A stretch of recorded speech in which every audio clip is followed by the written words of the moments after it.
This is what I wanted to talk about from 21 Pilots. I'll send a link there.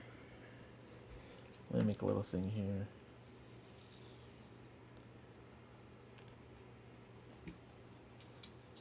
Text.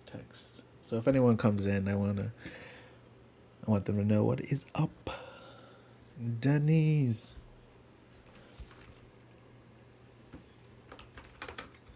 Cool. More full lyrics. Cool. Let me see if we can zoom in here.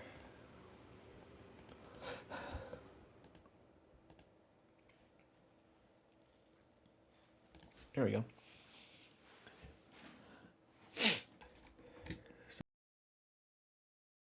About just 21 Pilots in general. Any kind of like lyrical interpretation you make of it is relatively, like, I would say it's valid. Whatever the song means for you, that is a valid interpretation of that song. People have different interpretations, and this is something that 21 Pilots has addressed before. Like, he hates explaining his music because he says that his music kind of speaks for itself. And it's very kind of plain here, too. But, like, he also doesn't want to take it away from people. You know, he wants it to speak for itself. This was an interview with Tyler Joseph, from what I remember. And it's also open to interpretation. So there's supposed to be wiggle room there.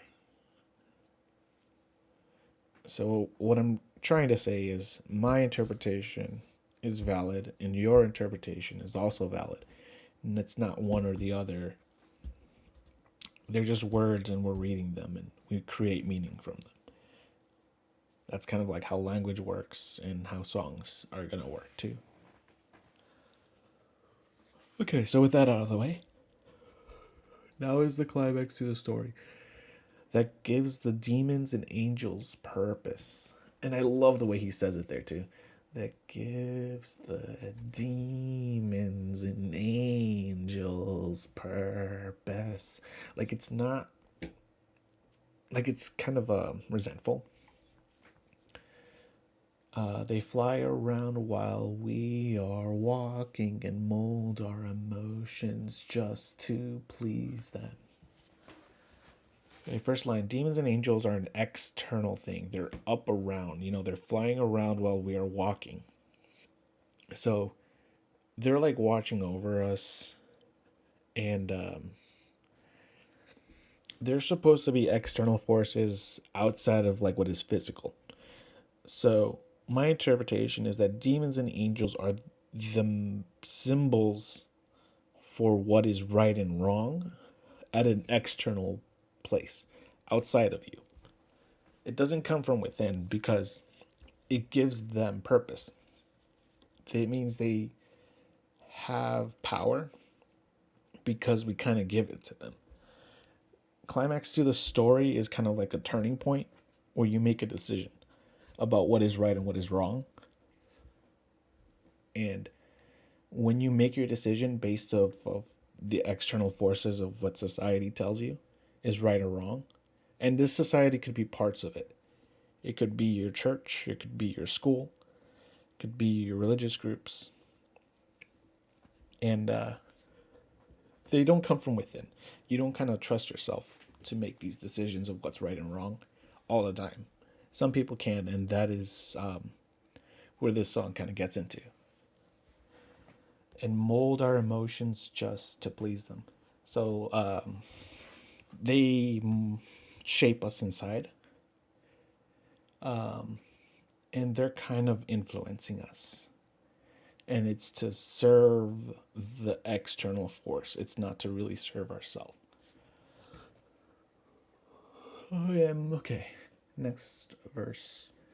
I am cold, can you hear? I will fly with no known fear. And the ground taunts my wings, plummet as I sing, plummet as I sing. I am cold, can you hear? That sounds pretty like alone. I will fly with no known fear. So I will fly is to be free. Flying is associated with freedom, with no known fear. So fear of the demons and angels is what will set us free. It's kind of like a foretelling here. And the ground taunts my wings, plummet as I sing. So I will fly. So this person has wings. They're birds, right? Flightless birds. So imagine you are like a penguin and you're just kind of looking at yourself, or a chicken, and just kind of thinking, I have wings and I can be free and I can fly. But that's not really true. Instead, you're kind of like looking at the ground and you are grounded, and it's kind of ironic that you have wings but can't fly.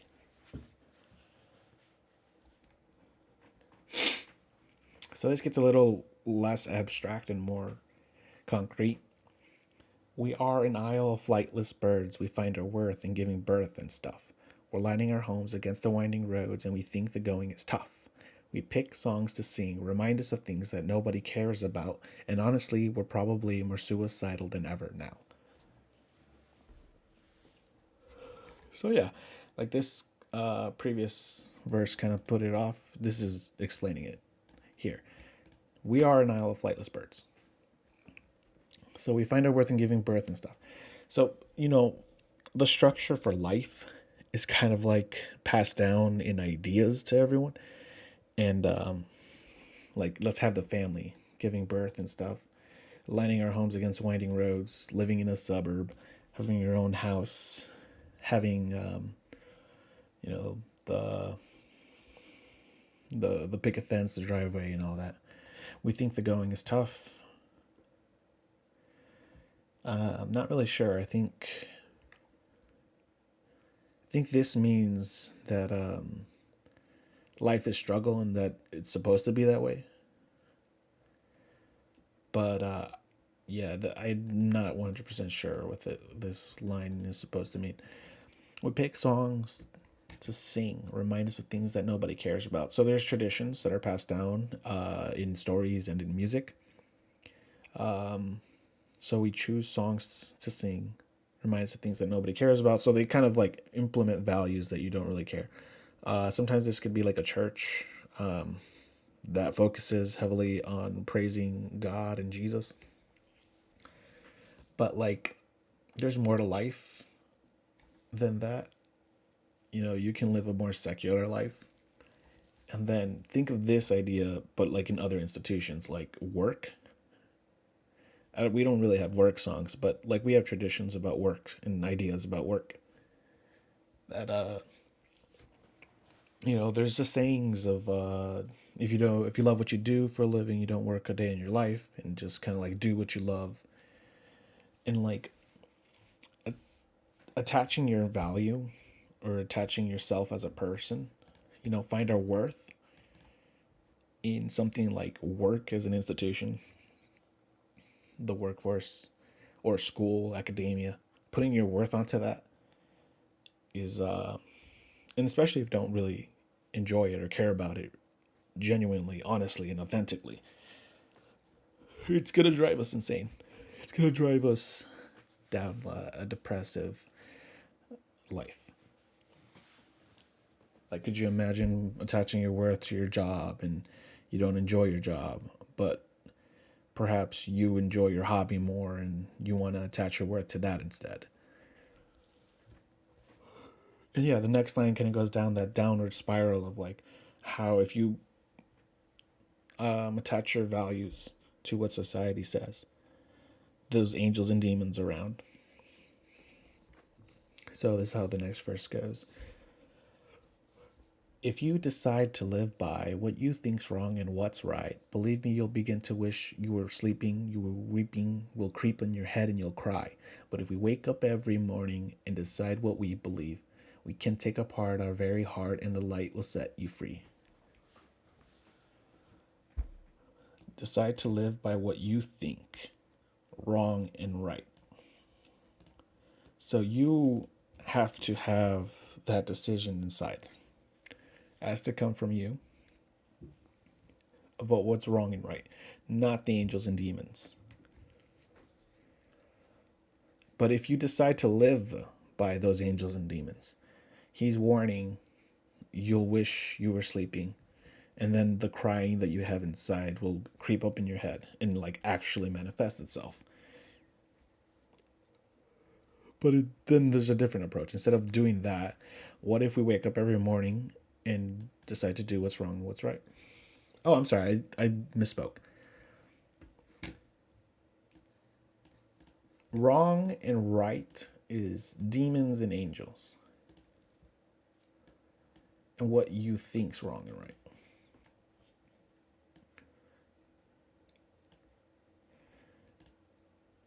Okay, so it's still pointing to the demons and angels. But if we wake up every morning and decide what we believe, so there's a version like, oh, I think it's wrong or right, but not being certain. But if you decide what is right and wrong from your beliefs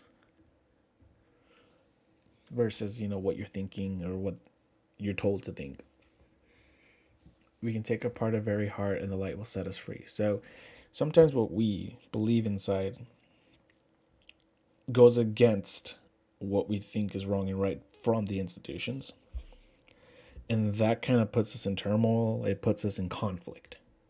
We're going to have to do some self evaluation. So that's the take our heart apart. And this enlightenment will set you free. This is how you fly. This is how you become free. Repeat here. Repeat again. And the final one here.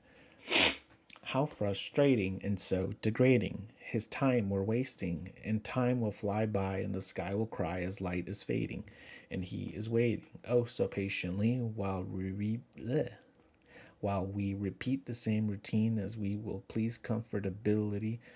Please think about why you can't sleep in the evening, and please don't be afraid of what your soul is really thinking. Your soul knows good and evil. Your soul knows both sides, and it's time you pick your battle, and I promise you this is mine.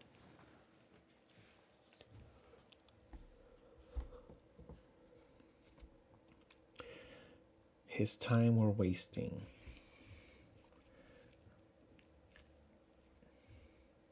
I wonder if that's source music match. I want to double check that that's the correct lyric. Let me see another source. Yeah, it is. His time we're wasting. I don't know who he means by his. I would imagine since Tyler Joseph is religious, it would represent some kind of like God or creator. How frustrating, so degrading, his time we're wasting. Maybe he's approaching this from a religious person from his own time. So this is what we would find frustrating. This is someone who believes in Christianity and the God that way. And I would imagine his interpretation of this would be that God or creator would want us to be authentic to ourselves. So from a more secular point, the creativity that you have inside you, like your consciousness, is what you're wasting. The time, yeah, your time for your consciousness is what you're wasting. And it's very frustrating and degrading because you're attaching your value to values that society kind of put on you, their expectations, which ends up being frustrating. People don't like their jobs. And degrading. People who work those jobs also are valued less because they're not doing something that our market, that our economy or that our society values enough to pay them enough to do it, like teachers, art teachers, artists, just straight up hard workers, people who just are very conscientious. Their work isn't even valued. Look at janitors, cooks at restaurants, like even McDonald's or anything like that. They do a lot of work. Yeah, and time will fly by, and the sky will cry as light is fading. So time will. You're running out of time. It's just gonna go fast. The sky will cry as light is fading. Not sure specifically what that means, but you're running out of time. And he is waiting oh so patiently. So your consciousness, or Tyler's God, is waiting. He's giving you the time to, your inner self is also giving you the time. So we repeat the same routine. So that's the 9 to 5, the what we do every day. As we will please comfortability. This can mean a lot of things. Please comfortability. It could be your own. You don't want to take risks, so you just do what's convenient and comfortable in that moment. So instead of going out or trying to make something, like work on a project of your hobby, like create a piece of music or go out and perform a piece of music, go out and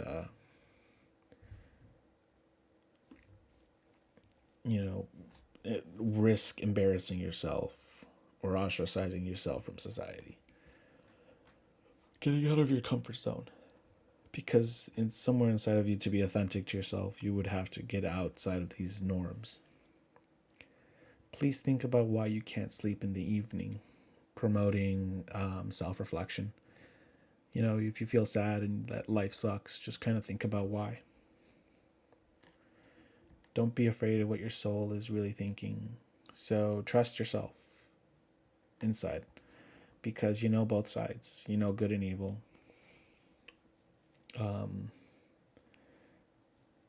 Just kind of have trust in yourself that you'll do it. And that fight it out. It's time you pick your battle. So what you think is right and wrong and what you believe can go up against society. For example, a lot of civil rights ideas had to fight against social norms. So homosexuality, people inside knew that was good or it wasn't evil. And to be authentic to themselves, they would have to pursue, a partner that they actually love instead of what society wants them to do. And that's a battle that's worth fighting. And if you just fight it out, you do what you think is right, then that is good. And then he says, and I promise you this is mine. So then others are going to fight their battles too. And you're going to feel conflict, and not to really judge when you end up being in conflict. What if you're in conflict with someone you love? You got to be able to pick your battle and fight it out.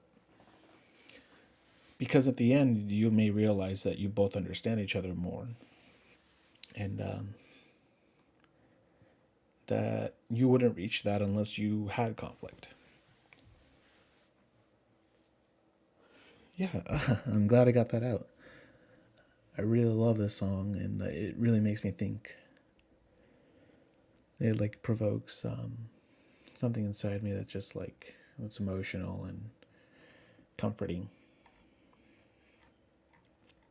And it's just funny. An isle of flightless birds. The imagery is kind of amusing. So peep it out. And thank you for listening, everyone who decided to stop by. I want to do more lyrical analysis. If there's anything you want to share, a song, a lyric, I would be more than happy to check it out. I really love lyrics and poetry.